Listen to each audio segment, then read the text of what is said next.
আসসালামু আলাইকুম। আপনার উপর শান্তি বর্ষিত হোক। মিষ্টি কখন খাবেন ভাবছেন?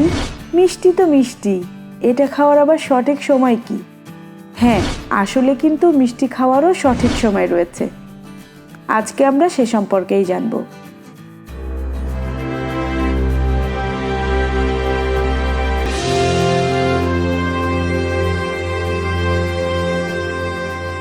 মিষ্টি জাতীয় খাবার এমনিতেই আপনার শরীরের জন্য খুব একটা ভালো নয়, কারণ এতে নষ্ট করে দাঁত, বাড়ে ওজন।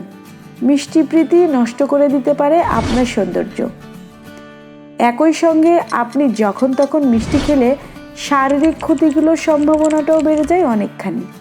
রাতের বেলা মিষ্টি জাতীয় খাবার খাওয়া উচিত নয় মোটেই।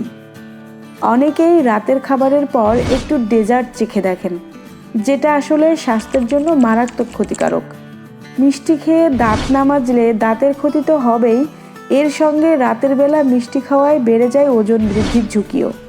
কেননা দিনের শুরুতে আমাদের শরীরে মেটাবলিজম বা হজমের ক্ষমতা থাকে উচ্চ মাত্রায়। এ সময়ে যা খাওয়া হয় তার প্রায় পুরোটাই হজম বা খরচ হয়ে যায় শরীরের পিছনে। তাই একটুখানি মিষ্টি খুব একটা ক্ষতি করতে পারে না আপনার শরীরে। কিন্তু বেলা বাড়ার সঙ্গে সঙ্গে কমে আসে মেটাবলিজম বা হজম শক্তি। ফলে এ সময় মিষ্টি কেন, উচ্চ ক্যালোরিযুক্ত যা খাবেন সেটাই জমে যাবে আপনার শরীরে। তাছাড়া সন্ধ্যা বা রাতের মিষ্টি খাওয়ার সঙ্গে আছে অনিদ্রার সম্পর্কও। গবেষণায় দেখা যায় যারা সন্ধ্যা বা রাতে মিষ্টি খান তাদের মাঝে রাত গভীর হওয়ার সঙ্গে সঙ্গে মিষ্টি খাবার ইচ্ছা আরও প্রবল হতে থাকে এবং এই ইচ্ছার কারণে শুরু হয় তাদের অনিদ্রার সমস্যা।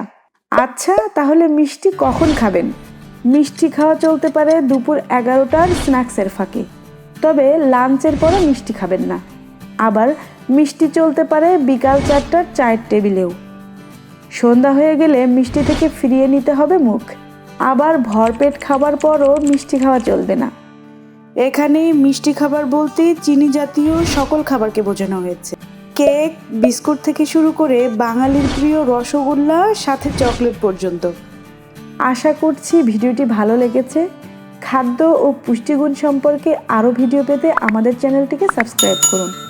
ধন্যবাদ সবাইকে, দেখা হবে নতুন ভিডিওতে।